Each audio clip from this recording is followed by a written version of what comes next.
Did you know Asians can read each other's minds? Crazy, huh? Yeah. I'm only about 20% Chinese. That makes you about, 8? So we just gotta try a little harder than the rest. We can still do it if we practice. But yeah, that's why I married a Russian. So she couldn't read my mind. But it turns out that Russians are all part Mongolian. Because Genghis Khan. I would just get a lobotomy when I was your age and sad. They were just handing them out back then. There was this guy in my neighborhood, right next door to the Regretta fella clinic, and he had a needle. He would just stick it in your ear real fast, like sink. Reformat the old hard drive. Grandma said she had to take me there once when my guinea pig died. Says it was the only thing that made me snap out of my manic state of depression. If I was president, I'd bring lobotomies back. It's a shame the beneficial things that they keep from your generation only hurt you guys more. Did you know that when we poop, it goes straight to the Middle East?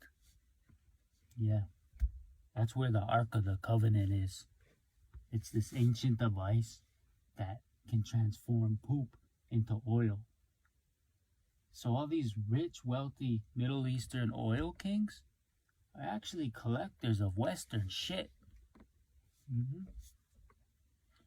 It's all the trash we eat that pumps out the good stuff.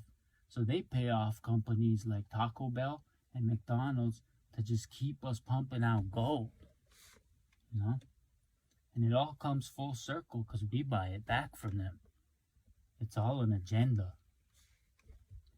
Man, if only we had our hands on that kind of technology.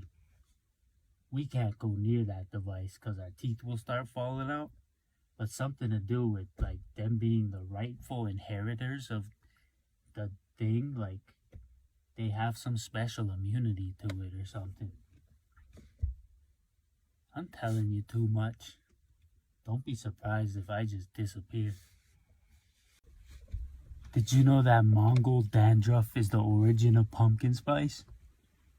Yeah.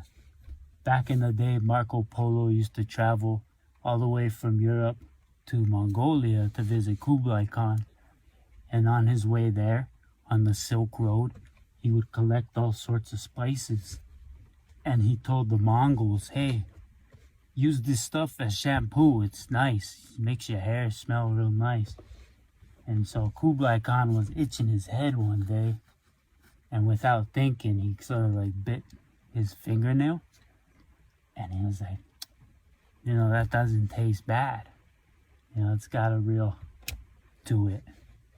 So every fall, he would send Marco Polo all the way back to Europe with a sack full of dandruff spice.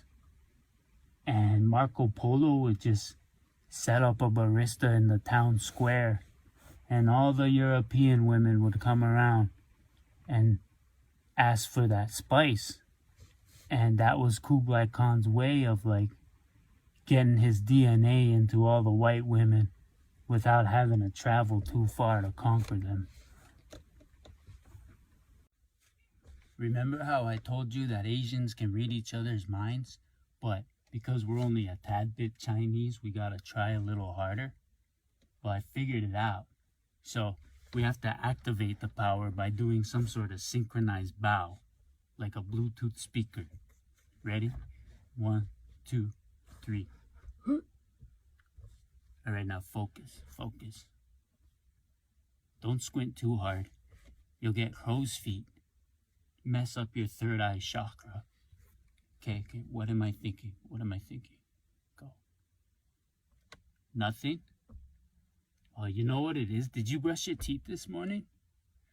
See, the fluoride in the toothpaste will disrupt your pineal gland, and it'll just throw off our frequencies and vibrations. So it's not gonna work. We'll try again next week, but take a break from oral health care for a bit. if your breath gets stink. Here.